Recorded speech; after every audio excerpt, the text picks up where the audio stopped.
মদের আড্ডায়, জুয়ার আড্ডায়, নাটক সিনেমার আড্ডায়, নেশার আড্ডায় নারীর ছবি দেখতেছে যে যুবক, যে পুরুষ, যে নারী বেহায়া বেপর্দা, তো তার প্রতি নিঃশ্বাস গুনাহ হিসেবে বাম কাঁধে উঠতেছে। এই জন্য বাপ প্রতি মুহূর্তে এটা ফিকির করবেন ইনশাআল্লাহ, আমার দ্বারা যেন বেশি থেকে বেশি নেকি অর্জন। তো আমি যে কথাটা বলতেছিলাম, আল্লাহর কথা মনোযোগ দিয়ে শুনলে পরিবর্তন নসিব হয়।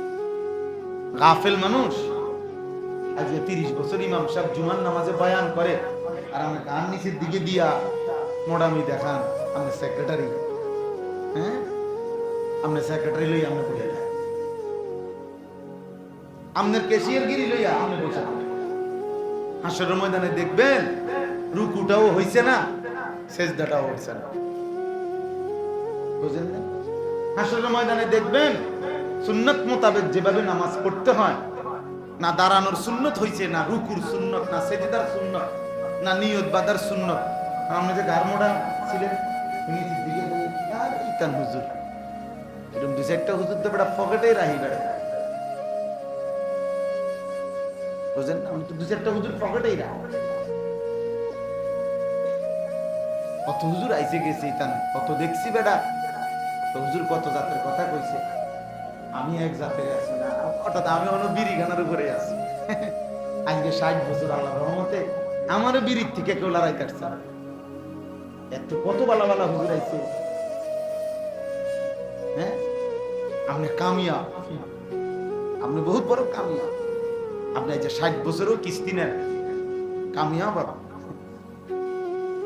আপনি যে 60 বছরও কথা বললে গালি দেন যে 10 গ্রামের মানুষ পর্যন্ত সিসি করে, আপনি কামিয়া, একটা বেড়ায় নাফরমানির উপরে মজবুত, হারামের উপরে মজবুত, আল্লাহর অবাধ্যতার উপরে মজবুত। নাউযুবিল্লাহ। আল্লাহর নবী এর জন্য বলছে কুল্লু উম্মতি মুআফান ইল্লাল মুজাহিরিন, আমার উম্মতের সব মানুষের গুনাহ মাফ হয়ে যাবে, কিন্তু গুনাহকে যে প্রকাশ্যে করে বেড়ায়, বলে বেড়ায়, গুনার উপরে যে প্রকাশ্যে চলতে থাকে, খোদার কসম নবী বলছে তাকে আল্লাহ মাফ করবে না। বুঝেন নাই কথা? 30 বছর টাকা সুদ খাও, মুসলমান তুমি, মস্কারি করো, মুসলমান প্রতিদিন সুদ খা, মুসলমান প্রত্যেকদিন মিথ্যা বলে, মুসলমান প্রতিদিন ওজনে কম দেয়, মুসলমান প্রতিদিন গালি দেয়, মুসলমান প্রতিদিন নাচ গান দেখে, মুসলমান প্রতিদিন ফজরের নামাজ বাদ দেয়, মুসলমানের বউ প্রত্যেকদিন বেপরদা, মুসলমানের ঘরে প্রতিদিন নাচ গান চলবে, তুই কিসের মুসলমান বেটা? তুমি তো গাদ্দার, তুমি তো গাদ্দার, তুমি তো গুনাহগার না, গাদ্দার। তুমি বুড়া আঙ্গুল দেখাইতেছ, আরে আপনি নিষেধ করছেন, তুন আপনার নিষেধ, নবী নিষেধ করছে, আর রাখ বেটা, রাখ বেটা, দরকার হলে জিলাপি আরো 10 কেজি বাড়াইয়া দিমু বেটা, বিরিয়ানি আরো 2 ডেক বাড়াইয়া দে বেটা, বেহেস্ত না দরকার, 12 ডেক বিরিয়ানি বেহেস্তে, 2 কাতার টাইলস দিছে মসজিদে বেহেস্ত, 4টা ফ্যান দিছে 3 ছেড়ে 12,000 বেহেস্ত। কারণ জান্নাত তো হইলো সর্বসাকুল্যে, জান্নাতের দাম তো হইলো 12,000, জান্নাত তো 12,000 টাকার সম্পত্তি, ঠিক না?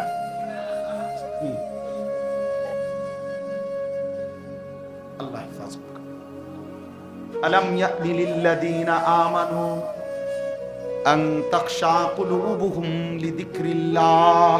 ওই দেখেন, ওই অপদার্থকে দেখেন, বসে বসে মোবাইলে ডারে না এ করতেছে, কিছু অপদার্থ কে নিষেধ করে, কেন নিষেধ করে, এত কথা আমার দরকার, হুজুরের বেলবেলানি হুজুরে করুন, আমার মোবাইল টিপা, আমার জীবনের তো স্বার্থ কি? আমার একটা মোবাইল আছে, এবার আমার ইজ্জত আছে না নাই? আমার মানুষে কি মনে করে না নাই? আমার মানুষ, আমার সুর চেহারা মানুষের সুরত নাকি কাফেরের সুরত, এত কিছুর আমার দরকার না, আমার মোবাইল আছে, মানুষ দিয়ে আমি করবো কি? মানুষ দিয়ে আমি করবো, আমি মোবাইলেই তো সব পাই। আমি সমাজ দিয়ে করব কি, আমি বাপ মা দিয়ে করবো কি, আমি আল্লাহ দিয়ে করবো কি, আমি রসুল দিয়ে কি করব? আমার জীবনের সব চাহিদা সবই তো পূরণ হইতেছে মোবাইল দিয়ে। কাজে বাকিটা মানুষ আমি আর কি করা দরকার? এই হলো আমাদের সন্তানদের হাল। অসংখ্য ছেলে পেলে জীবনে এটাই বুঝে নিছে, জীবনের চাহিদা যেহেতু পূরণ হইতেছে, তার মনের ইচ্ছা যেহেতু পূরণ হচ্ছে, এবার আর মান সম্মান ইজ্জত বংশ মর্যাদা পিতামাতার সম্মান আল্লাহর সম্মান রাসূলের সম্মান নিজ ধর্মের সম্মান নিজ কোরআনের সম্মান যা ইচ্ছা তাই যা। অথচ একটা যুবক, তুমি ভাবা উচিত মুসলমানের সন্তান হয়ে তুমি যখন দাঁড়াইয়া পেশাব করো, ইসলাম তখন কোথায় যায়?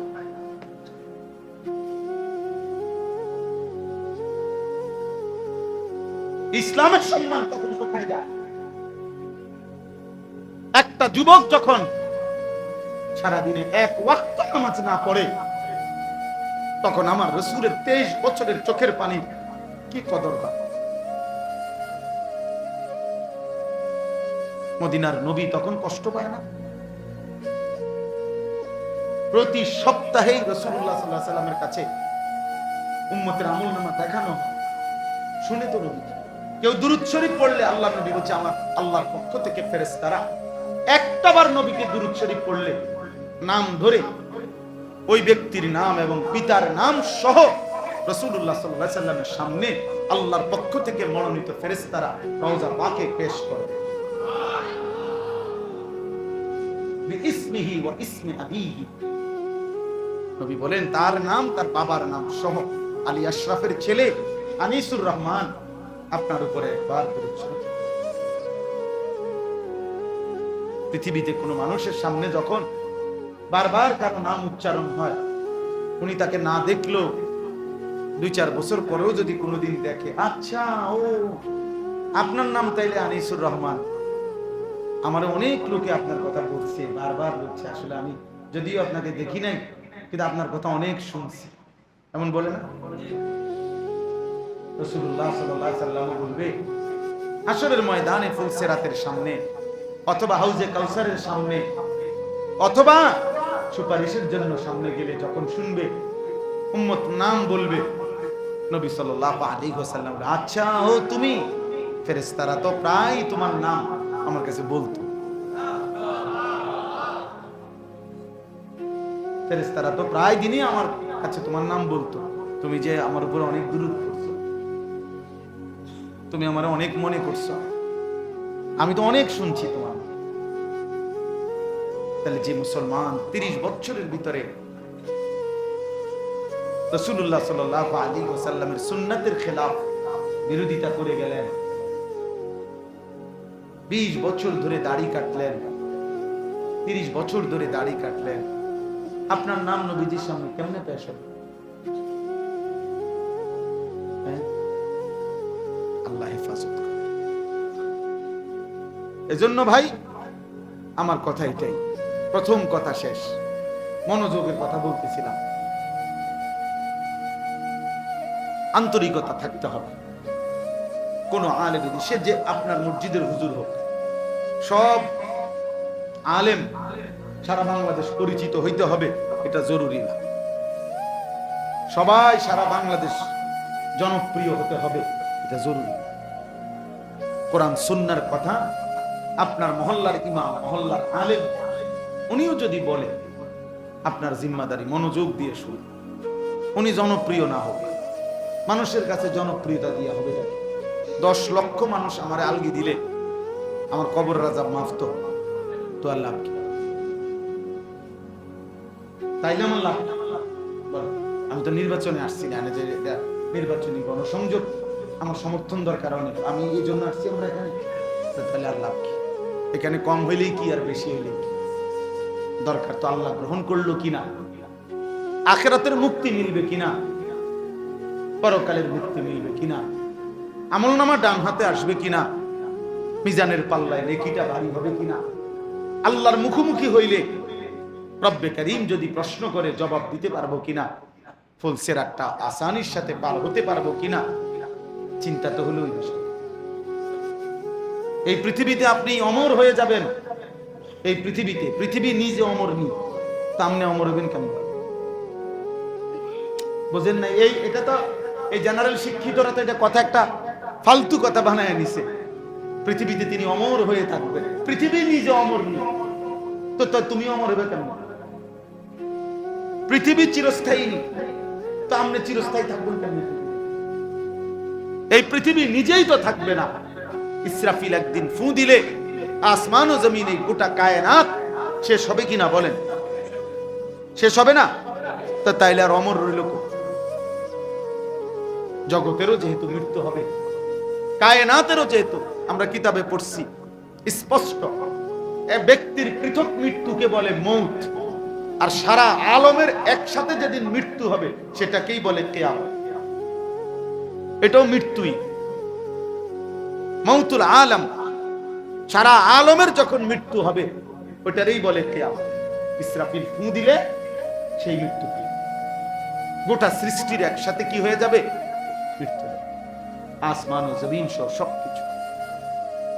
অতএব আমরা যদি প্রত্যেকে এটা ভাবি, এই ইসলাহি মজলিসগুলোর মূল ফিকির, এই ছোট মজলিসের মূল ফিকির বিশ্বাস করেন, নিজের অনুভূতি সুন্দর করা, আমার বিবেক জাগানো, আমার অনুভূতি জাগানো, ইসলাহে নফস, আত্মার সংশোধন, হৃদয়ের সংশোধন, নিজের সংশোধন, ব্যক্তির সংশোধন, আত্মশুদ্ধি, আত্মসংশোধন, এরই মাহফিলের নামই হলো ইসলাহি। খুব হাঙ্গামার দরকার নাই, ছোটখাটো আয়োজনের মধ্যে মাকসাদ আমার হৃদয় যেন জেগে ওঠে, আমার বিবেক যেন, অনুভূতি যেন জাগে, হায় আমি কি করছি, আমার কি করা উচিত। ইল্লা তানসুরুহু ফাকাদ নাসারাহুল্লাহ। কোরআনুল কারীমে আল্লাহ বলছে, শোনো, তোমরা যদি আমার রাসূলকে, আমার নবীর কে সাহায্য না করো, মানে আমার বন্ধুর 23 বছরের এই দ্বীনকে সাহায্য না করো, ঘাবড়াইও না, তোমরা মনে রেখো, ফাকাদ নাসারাহুল্লাহ, আমি আল্লাহ ওয়াদা দিলাম, আমি আল্লাহ একাই আমার বন্ধুকে সাহায্য করব। তোমারে সরায় ইনশা ইউযহিবকুম ওয়া ইয়াতি বিখালকিন জাদীদ। কোরআন শরীফে আছে, আল্লাহ বলছে, তোমরা যদি আল্লাহর দ্বীন না মানো, আল্লাহ চাইলে তোমরা সরিয়ে দেবেন, আর তোমাদের জায়গায় নতুন জাতি, নতুন সৃষ্টি, নতুন অনুগত বান্দা আল্লাহই নিয়ে আসবে। জমিন খালি থাকবে না, আল্লাহর অনুগত বান্দা, আল্লাহর পছন্দের বান্দা, আল্লাহর প্রিয় বান্দা জমিনে সর্বদাই থাকবে। আমি আমনি কামে না লাগলে আমরা বাদ গেলাম, আর কিন্তু রবের জন্য, দ্বীনের জন্য, রাসূল পাকের ইজ্জত সম্মানের জন্য যে পরিমাণ মর্দে মুজাহিদ দরকার, খোদার কসম আল্লাহ সেটা জমিনে রাখবেই রাখবে। মান ইয়ারতাদ্দা মিনকুম আন দীনিহি ফাসাউফা ইয়াতিল্লাহু বিকওমিন ইউহিব্বুহুম ওয়া ইউহিব্বুন। আল্লাহ বলছে, হে ঈমানদারগণ, তোমরা সকলেও যদি আমি আল্লাহর দ্বীন থেকে সরে যাও, মুরতাদ, মান ইয়ারতাদ্দা মানে মুরতাদ হয়ে যাও। মুরতাদ এই শব্দটা শুনছেন না আপনারা? মানে ইসলাম ত্যাগ করা। নাস্তিক মুরতাদ কয় যে, এই মুরতাদ মানে ইসলামকে যে ছেড়ে দিছে। আল্লাহ বলে, তোমরা যদি সকলেও ইসলাম ছেড়ে দাও, আমি আল্লাহ তাআলা তৎক্ষণাৎ নতুন জাতি পৃথিবীতে নিয়ে আসব, যারা আমাকে ভালোবাসে, আমি যাদেরকে ভালোবাসি। প্রিয় বান্দা থাকবে, পছন্দের বান্দা থাকবেই, আল্লাহর অনুগত বান্দা থাকবেই, আল্লাহর জন্য জীবন জান মান লড়াই করে এমন বান্দা জমিনে থাকবে। মাটির উপরে দেখেন, গাজা, ফিলিস্তিনে মাটির উপরে বংশের শেষ মানুষটা পর্যন্ত শহীদ হয়ে যাচ্ছে, রক্তে জমিন ভেসে গেছে, এক টুকরা রুটির জন্য হাহাকার করছে বাচ্চা। কিন্তু মাটির নিচের যে মুজাহিদরা আল্লাহর সাথে চুক্তি করছে যে জান দেব, ইসলাম ছাড়বো না, সেই মুজাহিদরা এখনো হামাসের গাজার মাটির নিচে আর এক সেকেন্ডের জন্য ইসরায়েলের ওই কুত্তাদের কাছে মাথা নোয়ায় নাই। এখন ইসরায়েল বলেন আর আমেরিকা বলেন, সারা পৃথিবীর 200 কোটি মুসলমানকে তারা মূলত ভয় পায় না, ইসরায়েলের সমস্ত তালাশি চেষ্টা ওই মাটির নিচের ওই মুজাহিদ গুলা। ওরা মূলত খুঁজে হ্যাঁ করে আমগরের কাছে, ওরা আমগরে কিচ্ছু মনে করে। আমরা স্লোগান, আমরা চিৎকার, আমরা এই হুঙ্কার কিছু আইসি গেছি না। আমরা 1 কোটি মানুষ স্লোগান দিলেই কি হেদের হলো ওই ওরা মেন পেরেশানি হলো যে মাটির নিচে যে মুজাহিদ যে সিদ্ধান্ত নিছে রবের সাথে যে রব আপনার জন্য জান দেবে। এই জন্য আল্লাহর দ্বীন থাকবে, কোরআন থাকবে, নবী সাল্লাল্লাহু আলাইহি ওয়াসাল্লামের সুন্নাহ, নবীজির 23 বছরের মেহনত, নবীর সাধনা, নবীর চোখের পানি আল্লাহ তাআলা বৃথা যেতে দিবে না। দেখার বিষয় হলো আমারে কামে নিল কে? কাজ তো কেউ না কেউ করবে, কাউরে না কাউরে দিয়া হবে। আমার একজন উস্তাদ ছিলেন হযরত মাওলানা এরশাদুল্লাহ রাহমাতুল্লাহি আলাইহি। আমি যখন ফাজিলে পড়ি তখন হুজুরের কাছে আমি কাফিয়া কিতাব পড়ছিলাম। এই হুজুরে আমগো সব সময় নোয়াখালীর মানুষ ছিলেন। হুজুর সব সময় বলতো, আমার বহুবার মনে আছে, বহুবার উনি বলতো, রে মনে রাখিস রে, আল্লাহ দ্বীনের কামিয়ান, হুজুরে যেমনে কইতো, আল্লাহ দ্বীনের কামিয়ান আল্লাহ নিব রে, তোরে নিব কিনা গেল দেখার বিষয়, তোরে নিব এমনি কইতো।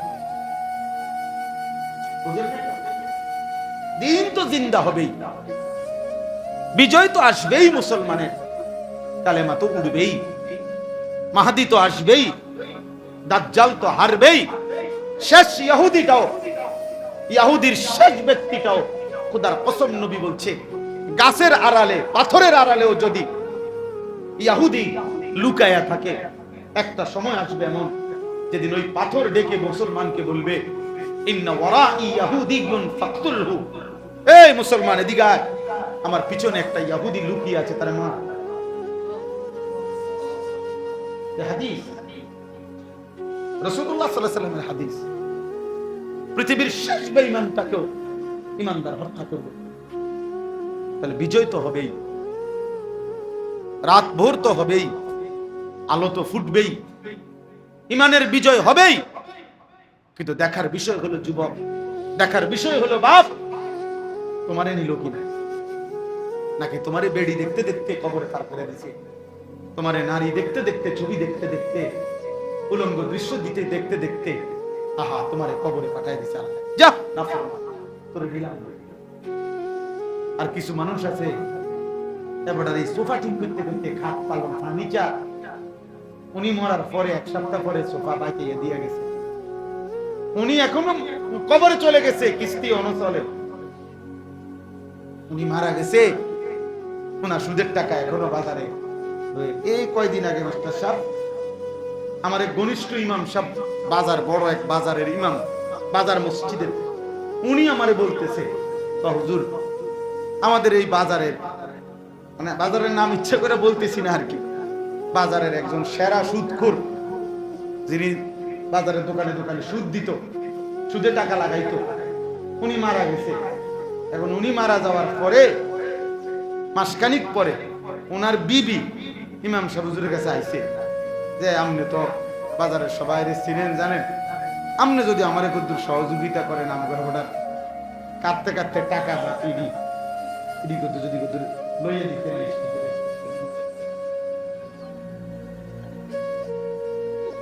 ইমাম সাহেব কয় হুজুর আমি পাগল হয়ে গেলাম, আমার কি কয় বেড়ি কি দেখা, আমি বেলে আমার মুসল্লিতে সবাই কইতে আমি একটা একটা বাঘ আমনে তে হবে কোনো সুদের টিয়া পাইনি, কতটা লিখলাম চিন্তা করছেন নি ওটার বুঝ তো বডির বুঝ। না ফরমান মানুষ, তুমি তো কবরে চলে গেলা, সুদের টাকা তো রয়ে গেল, হারামের টাকা তো রয়ে গেল, দুনিয়া তো রয়ে গেল, দুনিয়া তো রয়ে গেল। এবার কি হবে তোমার কবরে, কি হবে তোমার? কাল্লা সাউফা তা'লামুন সুম্মা কাল্লা সাউফা তা'লামুন। আল্লাহ বলে বান্দা আমি কবরে তোমাকে জানাবো। আবার বলছে বান্দা, আবারও বলছি আমি কিন্তু আখিরাতেও আবার জানাবো। একবার কবরে জানাবো বান্দা করেছিলি কি, উচিত ছিল কি। আবার তোমারে আখিরাতেও আমি জানিয়ে দেব করেছিলে কি, উচিত ছিল কি, সব আমি জানাবো। আল্লাহ বলেন আমি একটা একটা করে জানিয়ে দেব। তুমি তো গুনে ভুলে গেছো, আমি গুনে গুনে রেখেছি। আমি একটা একটা করে গুনেছি, এক বিন্দু বিন্দু করে গুনে রেখেছি। আল্লাহ আমাদেরকে হেফাজত করে। দয়া করে এ ঘুরে ফিরে একই কথা। 10 বছর ফরদাবাদ বাজারে জুমার নামাজ পড়াইছি যখন, তখনও যেই কথা আছে, আরো যদি 10 বছর বলার সুযোগ হয় তো একই আখিরাত। ঘুরে ফিরে কি? ঘুরে ফিরে কবর, ঘুরে ফিরে মৃত্যু, ঘুরে ফিরে হাসরের মাঠ, ঘুরে ফিরে আমাদের বক্তব্য এটাই পরম ফেরিওয়ালা আমার মাল একটাই, আখিরাতেই ফেরিওয়ালা। আল্লাহ আমাদেরকে হেফাজত করেন। তাহলে এবার দেখেন ছোট্ট ছোট্ট যে 10টা আয়াত করছে, অল্প সময় এই আয়াতগুলোর তরজমা শুনুন। এখানে আল্লাহ তাআলা প্রথমে 3টা কসম করছে। 3টি কসম করে একটি কথা বলছেন। একটা কথা বলার জন্য 3টা কসম করছে। তাফসীরের মধ্যে আছে আল্লাহ তাআলা যখন কোনো বস্তুর কসম করে, স্বাভাবিকভাবে কসম করা হয় কোনো কথাকে মজবুত করার জন্য, যেটা আমরাও বলে থাকি। মানুষ আমরা কসম করি না, অর্থ কি? মানে আমায় যে কথাটা বলতেছি, যে দাবিটা, এটা যেন একটু কি হয়, মজবুত হয়। তো এমনিতে আল্লাহ তাআলার কথা এমনিতেই শতভাগ সঠিক, এমনিতেই আল্লাহর কথা মজবুত, এমনিতেই আল্লাহর কথা দৃঢ়। আল্লাহর কথার চাইতে অধিক সত্য কারো কথা হতে পারে? কিন্তু এরপরেও আল্লাহ বড় মায়া করে, দয়া করে আল্লাহ বলতেছে, বান্দা ঠিক আছে, তবুও আমি তোমার কলিজার মধ্যে যেন বসে কথাটা, এই জন্য আমি তোমাদের নিয়মের দিকে খেয়াল রাখা আমি আল্লাহ তাআলা যাও অতিরিক্ত আরো কসম করেও আমিও বললাম। যদিও আমি আল্লাহ কসম ছাড়া বললেই চলতো, কিন্তু তোমার দিলে যেন বসে, এই জন্য আমি কসম করে বলছি। এইভাবে আল্লাহ তাআলা কোথাও 3টা কসম করছে, কোথাও একটা কথা বলার জন্য 4টা কসম করছে। কোরআন শরীফের একটা সূরা আছে অশ-শামসি ওয়া দুহাহা, এই সূরার মধ্যে আল্লাহ তাআলা একটা কথা বলার জন্য 14টা কসম করছে। 14 বার কসম করছে, 14টা কসম, 14টা কসম। এভাবে কোরআনুল কারীমের মধ্যে অসংখ্য কসম আছে। তো এই কসমের দ্বারা আল্লাহ যে কথাটা বলে, যেটার কসম করছে, আল্লাহ বিভিন্ন আল্লাহর সৃষ্টির বিভিন্ন কিছু ব্যাপারে, মানুষ, ইনসান, আল্লাহর কোন সৃষ্টি, মাখলুকের কোন বিষয়ে আল্লাহ কসম করছে, বিভিন্ন সময় বিভিন্নটার নাম।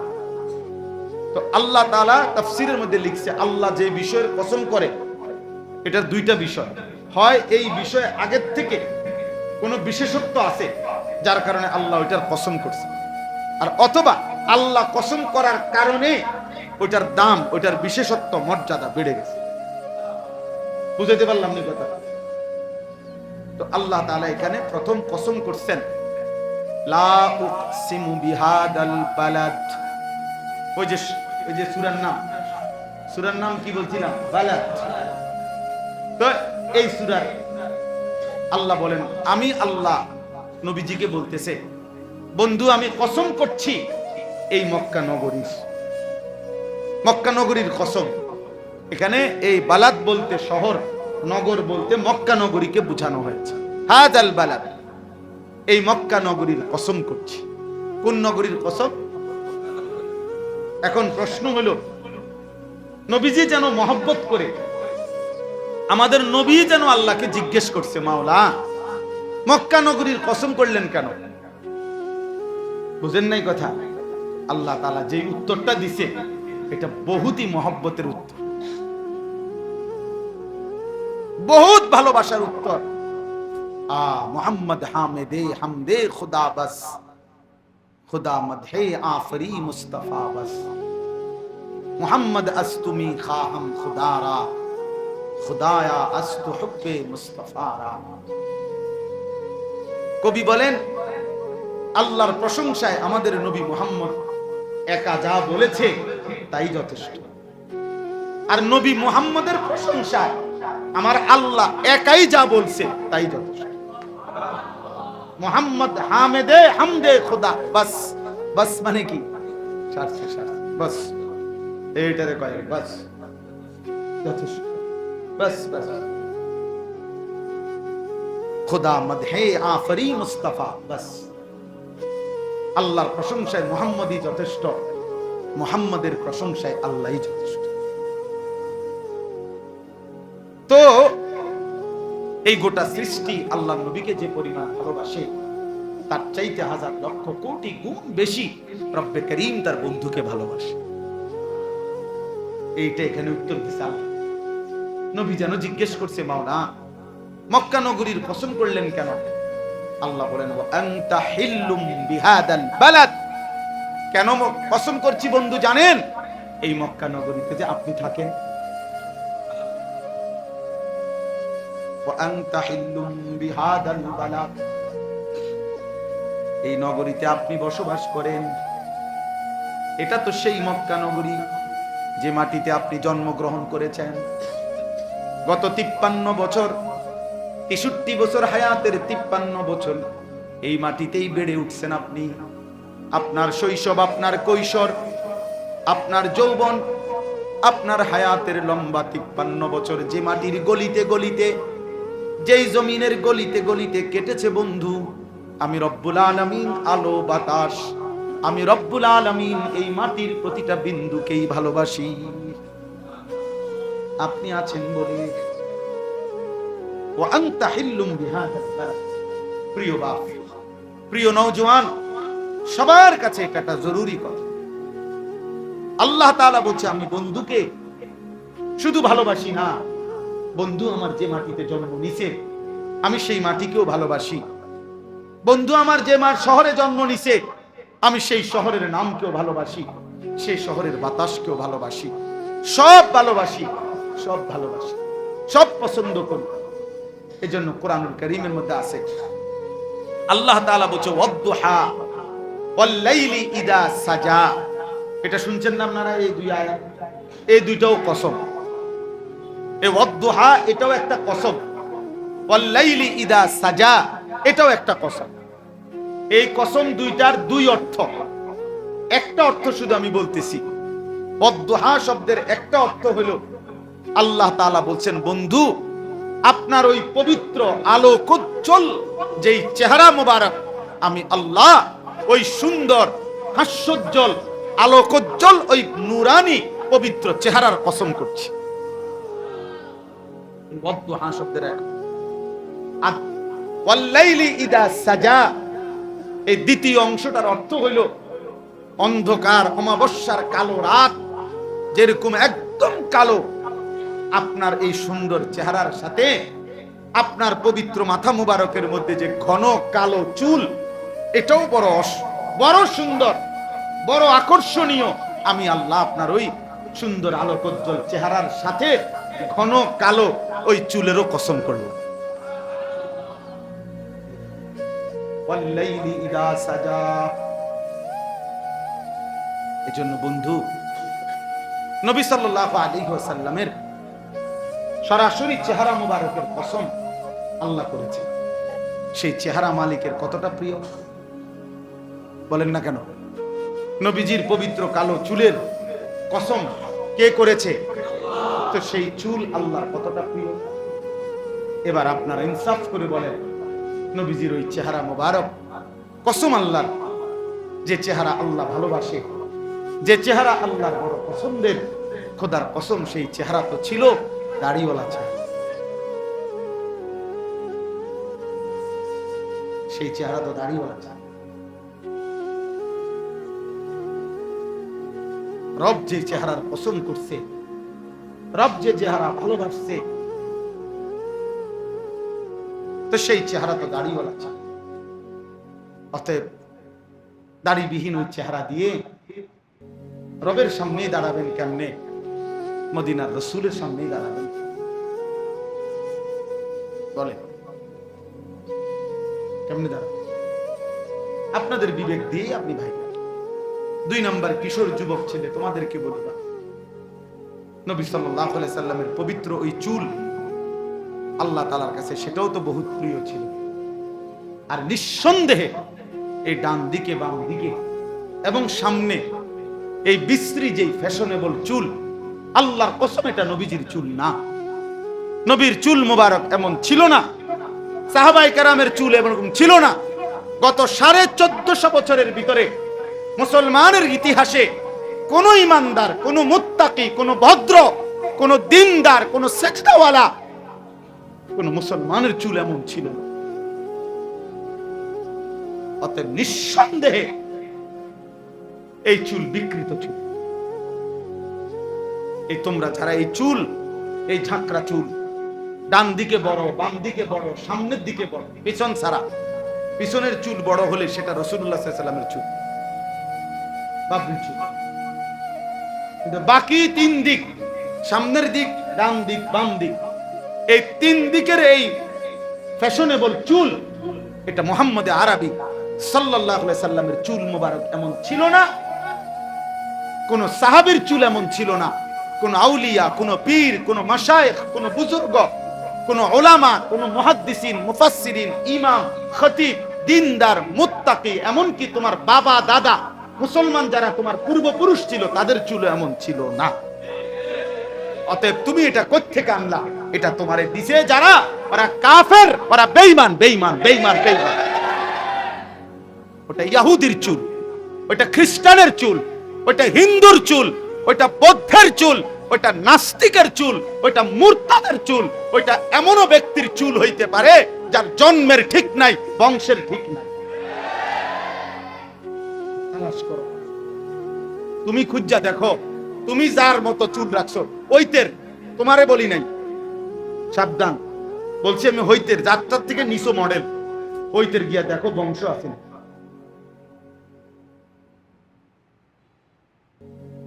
আর এটা নিয়ম। এই পৃথিবীতে কোন মাটিতে যদি পায়খানা লাগে ওই মাটির মধ্যে দুর্গন্ধ, কোন মাটিতে যদি ফুল লাগে ওই মাটিতে সুঘ্রাণ। অতএব আসহবত, যে যাকে অনুসরণ করে, যে যার মধ্যে প্রভাব বিস্তার করে, তার আসর, তার প্রতিক্রিয়া তার মধ্যে হবেই হবে, এটা কোনো সন্দেহ,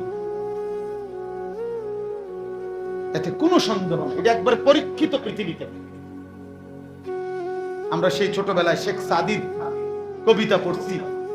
শেখ সাদি রহমতুল্লাহ আলাইহির কবিতার মধ্যে আছে যে মাটির উপরে একটা গোলাপ ফুলের গাছ ছিল, ফুলের গাছটা মরে গেছে, এখন মাটির মধ্যে হাত লাগাইয়া দেখতেছে মাটির মধ্যেই ফুলের গ্রান, গোলাপ ফুলের। তো ওই মাটিকে জিজ্ঞাসা করছে, হে মাটি, তোমার মাঝে এমন সুন্দর গ্রান আসলো কোত্থেকে? মাটি বলতেছে, হে প্রিয় বন্ধু, বাস্তবিক অর্থে আমি তো আসলে মাটি, আমার মধ্যে কোনো গ্রান ছিল না, কিন্তু এক ফুলের গাছ আমার উপরে ছিল, বারবার আমার উপরে সেই ফুল গাছের পাতা ফুল পড়তে পড়তে ওই ফুলের আসর যখন আমার উপরে পড়ছে, আজ আমি মাটি ও গ্রান হয়ে গেছে। জামালে হামনাশি দরমান আসর কাত, এক সুগ্রানওয়ালা ফুল আমার উপরে আসর করছে। নামান নাই তো আমি মাটি, আমি মূলত মাটিই ছিলাম, কিন্তু এক ফুল আমার উপরে আসর করছে, ফলে আজ আমি মাটিও কি হয়ে গেছি, গ্রান হয়ে গেছি। অতএব একটা যুবক ভাই, একটা যুবক ভাই,